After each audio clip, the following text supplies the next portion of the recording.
Hello mga senpai! Ito na yung unboxing natin ng Pop-Up Parade Kurapika by Good Smile Company. Start ulit tayo with box review. So ito yung front ng box. Sa harap nitong box, makipapansin nyo mayroon ditong Muse holographic sticker. This one. And then ito naman yung right side ng box. Then turning to the left side. Now here's what you'll see at the back. And then the bottom. And of course, on top ng box. And that's it for the box. Now let's start opening this up.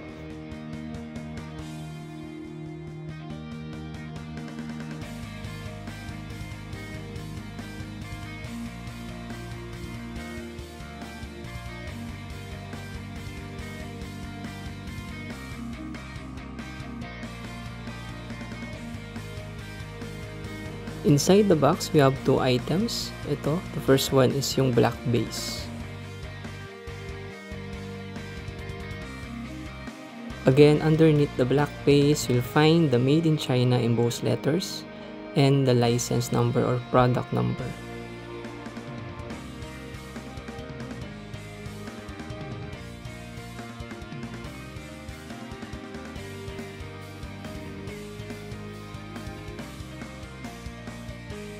Let's check naman itong Kurapika figure. Alisin lang natin yung plastic wrapping. So here's Kurapika from Hunter x Hunter. Grabe mga senpai, ganda nito. Solid na solid, hindi liquid. Ayan. So close up lang natin. So kamukhang kamukha niya yung sa anime. Tapos okay din yung battle pose niya kasi na-emphasize itong conjured nen change niya sa kamay. Medyo ilayo ko na to ng konti para makita nyo yung kabuuan ng figure.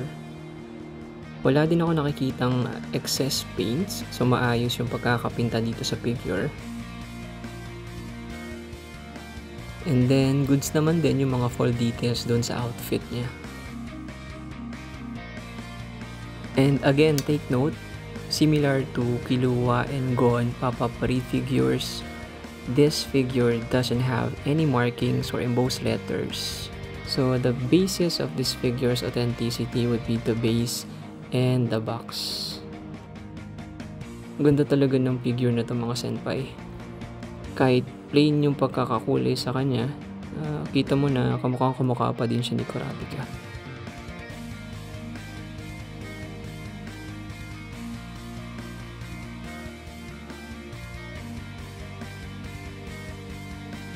Okay, tama na ang sobrang pagtitig kay Kurapika. I-combine na natin to dun sa kanyang black base.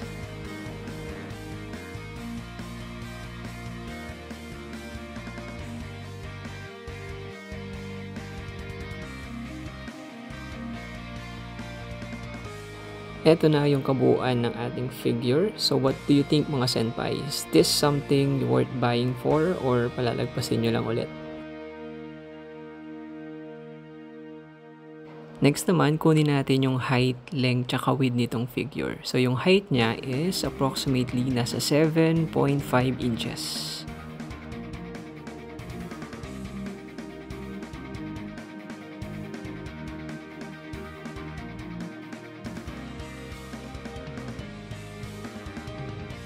And then for the length, approximately nasa mga 3.75 inches or almost 4 inches.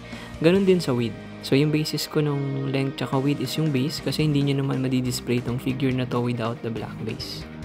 Para sa weight naman, this figure weighs approximately 150 grams.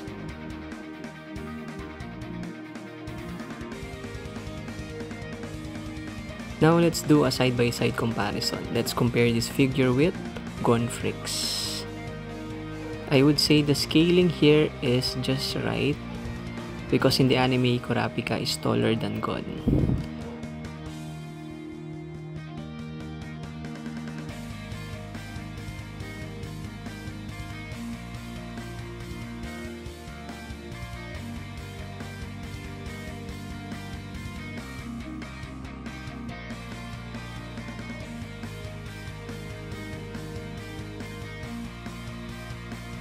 Next, let's compare this figure with Killua Zoltek. So again, looking at these two figures side by side, I can say that the scaling was also just right. So again, Kurapika is taller than Killua based on the anime.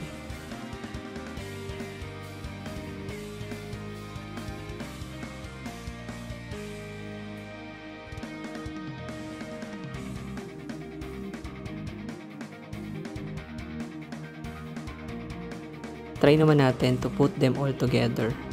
So, eto siya. Pwede nyo i-display itong tatlong figures na to ng ganito. Or medyo isod nyo sa likod si Kurapika. And in front itong si Gon tsaka si Killua. So, pwedeng ganyan nyo muna sila i-display habang inaantay nyo si Leorio. Speaking of Leorio, yun yung ating magiging next unboxing, guys. Ito na yung Leorio figure natin. Sabay-sabay kasi dumating to kaya iniisa-isa ko lang i-unbox. So please stay tuned for the next video. Si Leorio yung i-unbox natin.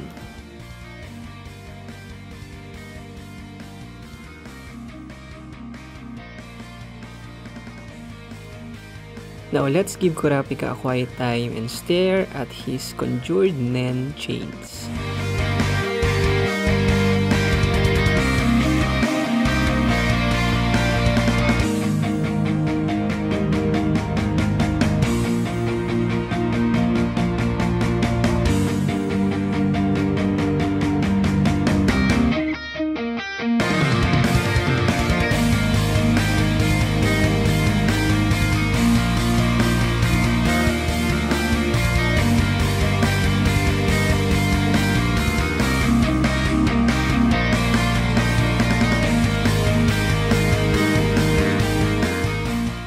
And that ends my unboxing video. See you again next time, Senpai. Godspeed.